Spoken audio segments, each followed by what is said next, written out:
For me, the garden is a natural extension of my house. This is Iowa City Lawn Love, where we showcase local landscapes. Cleo and her husband moved back to Iowa City 5 years ago for retirement. Coming from Tucson, she already had a different mindset when it comes to yard care. And so I came here with a very different perspective on gardening than most Iowans. In the desert, you get used to the idea that you're not going to grow up with a lawn. When they bought this ranch-style house on Sunset Street, the yard mostly consisted of turf grass. My goal was to return it to a more natural garden, more natural habitat, and very interested in pollinator gardens. Cleo actually went to the University of Iowa to become a pediatrician, but having been away for so long, she wasn't afraid to ask for help getting started. I knew nothing about Midwestern plants and habitats, so I hired a landscape architect who was very familiar with Midwestern flowers and perennials and trees, so I got help. That's actually one of the golden rules of gardening. If you don't know, ask. If you're unfamiliar with a territory, if you're new to it, like I was to the Midwest, I think you need to ask for help. That was my approach.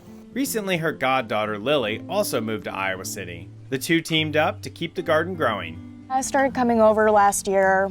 Probably my favorite part about gardening is singing to the flowers and mulching.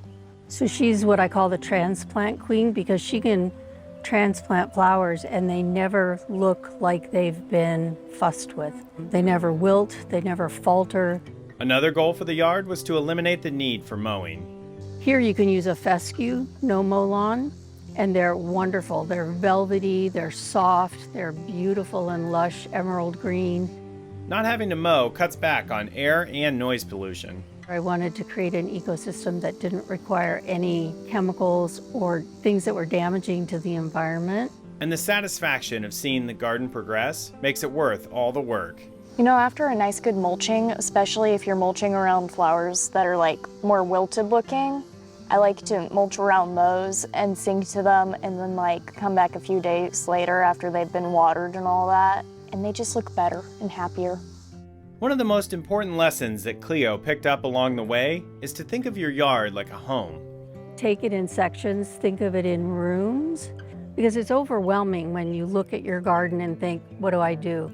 If you have your intention and you divide it into manageable pieces, that's, I think, how you get a garden that feels like a work of art instead of chaos.